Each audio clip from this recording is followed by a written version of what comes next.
Welcome. What you're about to hear are the opening chapters of the book. Escaping the jails of consciousness. This work is for anyone who has felt trapped in patterns they can see, but haven't yet known how to step beyond. It is not a motivational speech. It isn't spiritual hype.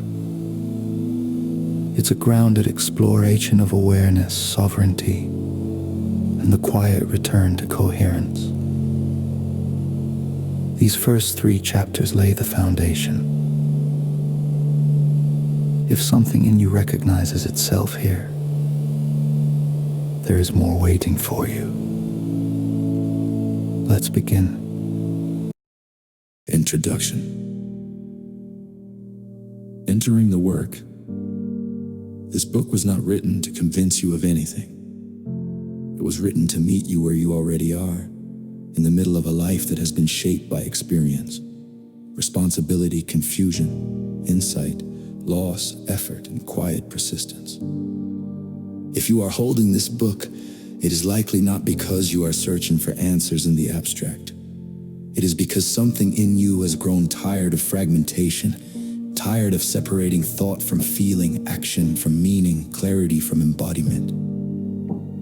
This work does not promise transformation through escape. It does not offer transcendence at the cost of groundedness. It does not ask you to become someone else. Instead, it invites you into a different relationship with what is already happening. The chapters that follow are not instructions in the conventional sense. They are orientations, ways of seeing, sensing, and participating in life with greater coherence. You will notice that the language moves between reflection and practice, between insight and lived experience.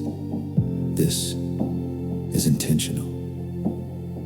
Understanding alone does not change a life, nor does technique without awareness. Change happens when insight meets the body, when clarity is allowed to settle into rhythm, choice, and presence. Throughout this book, you will encounter themes of awareness, intention, action, neutrality, stewardship, simplicity, silence, and belonging. These are not concepts to master. They are capacities to remember. Each one already exists within you. The work is not to add more, but to remove what obscures them. You may find that some passages feel immediately familiar, as if they articulate something you have known without words. Others may feel challenging, not because they are difficult, but because they ask for honesty without drama. There is no requirement to move quickly through this book. There is no expectation that you apply everything at once. This is not a linear program. It is a field of engagement. Some chapters may resonate more strongly at certain moments in your life. Others may return to you later, revealing new meaning as your context changes. That is a sign that the material is alive, not incomplete. You are not meant to finish this book and arrive somewhere else. You are meant to finish it more fully here. As you read, notice what slows you down. Notice what brings ease. Notice what asks for attention without force. Those responses matter more than agreement. This work does not ask you to believe. It asks you to listen. If you allow yourself that honest listening, without performance or resistance, the book will do what it was meant to do. Not change who you are, but clarify how you live. Welcome.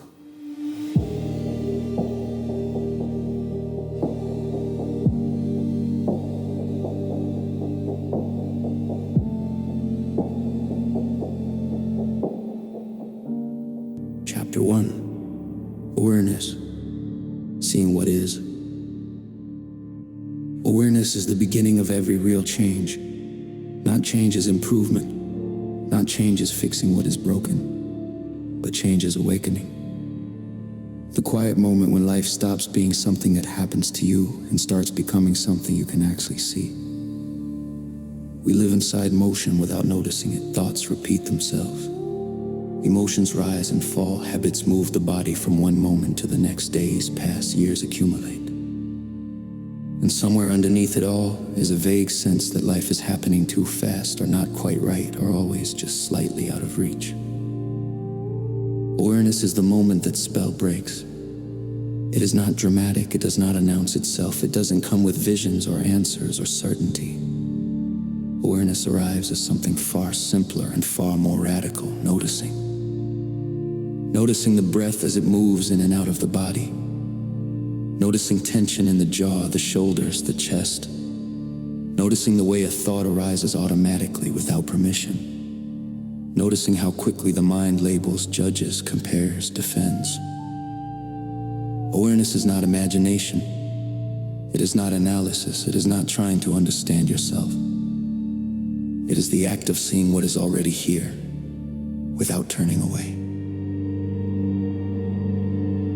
This is why awareness is the first story. Without it, everything else becomes performance. You can read books, follow practices, repeat affirmations, chase insight, and still remain asleep to your own life. Awareness doesn't ask you to do anything differently yet. It only asks you to look. And truly looking, takes courage. When awareness begins to turn inward, it reveals things we've learned to avoid, old emotions stored in the body, reactions that don't match our values, stories we repeat to protect an image of who we think we are. This is not a failure of awareness. It is its function. Awareness does not judge what it sees, it illuminates. To see clearly is not to condemn yourself. It is to stop lying to yourself. This is why awareness is the root of sovereignty. You cannot belong to yourself if you cannot see yourself. You cannot act with integrity if you are unaware of what is actually driving your actions. Awareness pulls you out of unconscious reaction and places you back into direct relationship with reality. You begin to notice subtle things. How your breath shortens when you feel challenged. How your body leans forward when you are anxious about the future. How your chest tightens when you feel unseen. How your energy drops when you abandon your own truth. None of this needs to be fixed, yet awareness does not rush. It watches patiently, like light entering a room that has been dark for a long time. There is a quiet dignity in this stage of the work. You are not trying to become better. You are learning to become honest. A simple practice can anchor this understanding. Pause for a moment, let your body be exactly as it is. Take a slow breath in through the nose. Let it move down into the chest, the ribs, the belly, then release it without effort. Notice what remains when you stop trying. That noticing, that simple, unforced presence is awareness. From here, life begins to speak more clearly. The world stops being an abstract problem to solve and becomes a living field. You are part of ordinary moments, gain texture, silence becomes informative. Even discomfort carries intelligence when you are willing to feel it without resistance. Awareness does not make life easier. It makes life real. You will still experience fear. You will still feel grief, anger, longing, uncertainty. The difference is that these experiences no longer own you. They become signals instead of sentences, messages instead of identities. This is the foundation upon which everything else in this book rests. Without awareness, action becomes reaction. Without awareness, spirituality becomes escapism. Without awareness, power becomes control instead of clarity. But with awareness, something subtle begins to stabilize inside you.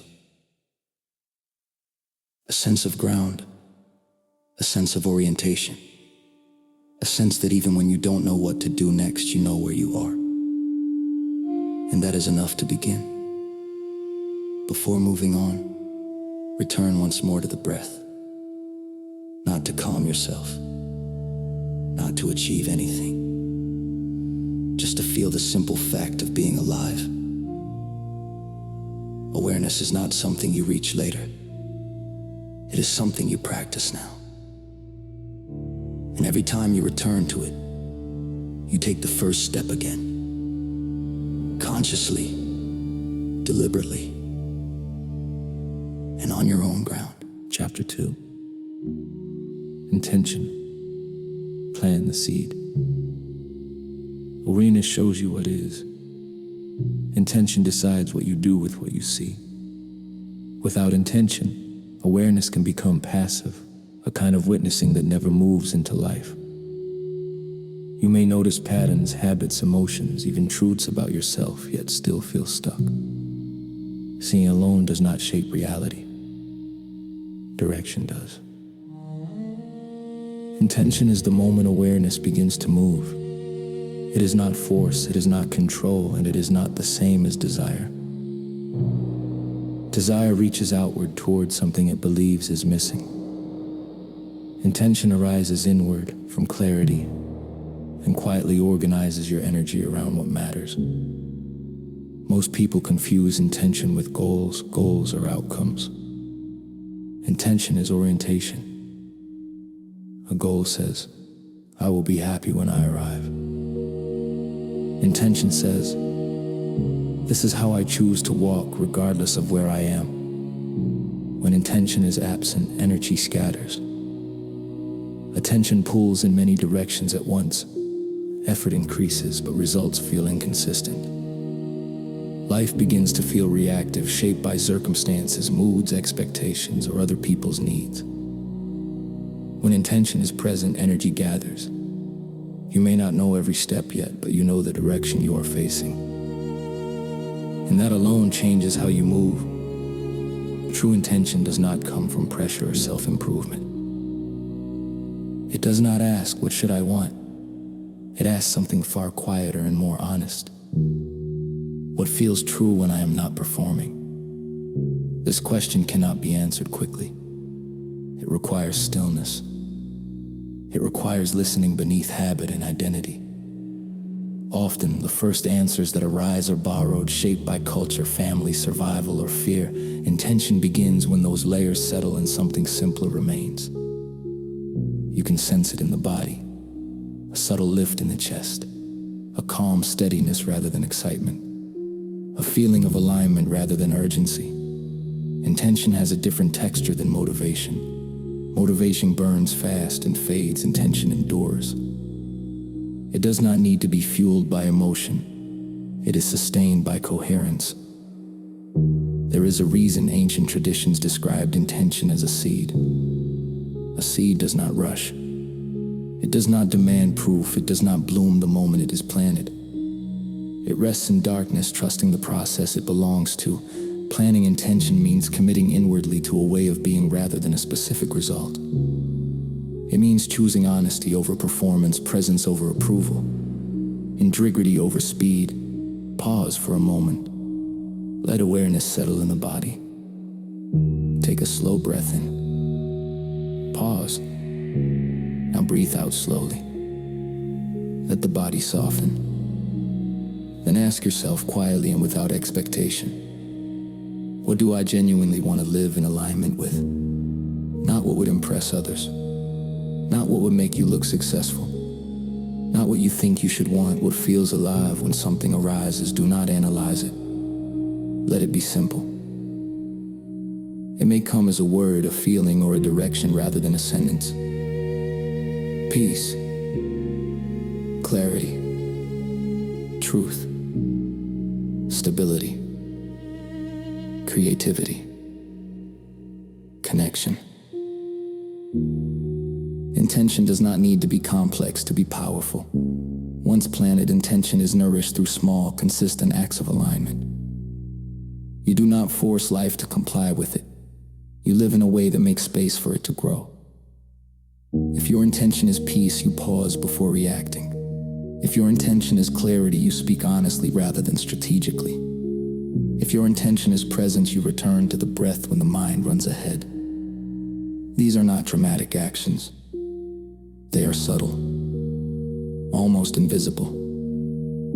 And yet they shape the direction of your life far more reliably than bursts of effort ever could.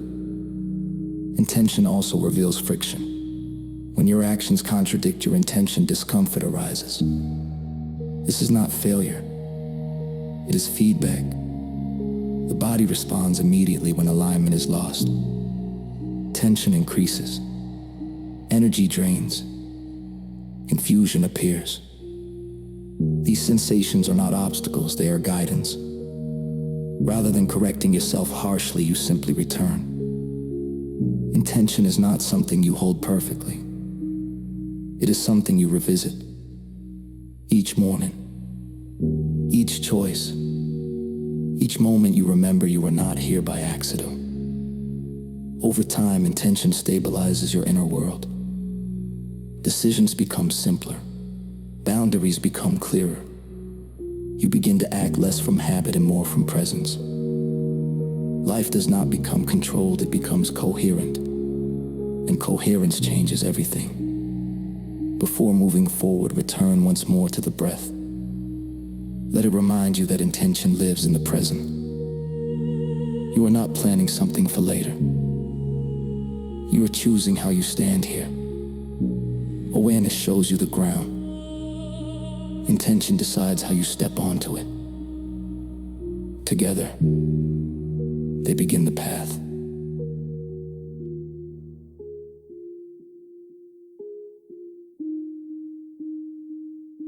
Chapter 3.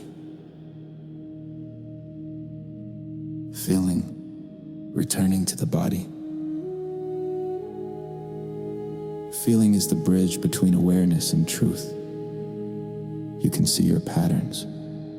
You can set your intention. But until you are willing to feel, nothing fully changes. Most of us were taught, directly or indirectly, to move away from feeling, to explain it, to control it, to hide it, or to override it completely. The body learned to carry what the mind could not resolve. Tension became normal. Numbness became familiar. Distraction became constant. Over time, this disconnection began to feel like safety. But safety built on disconnection always comes at a cost. You may appear calm while something inside remains unresolved. You may appear strong while something inside remains unheard. Feeling is how the body speaks what the mind cannot organize. It does not use language. It uses sensation, tightness, warmth, pressure, release, movement, stillness. These sensations are not random. They are information. When you return to feeling, you return to direct relationship with your own experience. Not the story about it, not the interpretation of it, the experience itself. This can be uncomfortable at first, not because feeling is dangerous, but because it is unfamiliar. The mind prefers distance. Feeling removes that distance. It brings you into contact with what is actually here. Pause for a moment. Let your attention move into the body. Take a slow breath in. Pause. Now breathe out gently. Notice what you feel without trying to change it. You may notice tension. You may notice openness. You may notice nothing at all. Even numbness is a feeling. It is the body's way of protecting itself when something is not yet felt safe to feel. There is nothing wrong with this. You do not force feeling to return. You allow it, gently, patiently, without demand. Feeling begins to restore honesty. You start to recognize when something is aligned and when it is not. Not because someone told you, because your body tells you. Expansion often feels like openness. Contraction often feels like tightening. The body responds immediately to truth, long before the mind explains it. This is why feeling is essential to coherence. Without feeling, awareness becomes observation from a distance. With feeling, awareness becomes participation. You are no longer watching your life. You are inside it. Feeling also dissolves the past. Experiences that were never fully felt remain active in the body, not as memories, but as tension, as reactions, as patterns that repeat without clear reason. When you allow yourself to feel fully, the body completes what was interrupted. Energy moves, tension releases, space returns. This does not happen through force, it happens through presence, through allowing sensation to exist without resistance. Sometimes emotion will surface: sadness, anger, grief, relief. None of these are problems, they are movements of energy returning to flow. You do not become these emotions. You witness them, you feel them, and they pass. Each time this happens, something inside you becomes more available, more open, more stable. You begin to trust yourself. Not because life becomes predictable, but because you know you can remain present with whatever arises. Before moving on, return once more to the breath. Feel the simplicity of it, the quiet rhythm that has been with you since the beginning. Breathe in, pause, breathe out. This is where feeling lives. Not in the past, not in the future. Here, in the living body. When you choose to live in the body, something changes. You stop searching for yourself in the mind. You begin experiencing yourself directly. As feeling returns, so does connection. Connection to yourself, connection to others, connection to life itself. This is not something you create. It is something you uncover. It was here all along, waiting for you to return. If what you heard here resonated with you, or if you know someone who may benefit from this work, you're welcome to share it. The full book is available in print and Kindle. I've placed the link in the description below. And if you'd like to continue walking this path, there is more coming. Thank you for listening.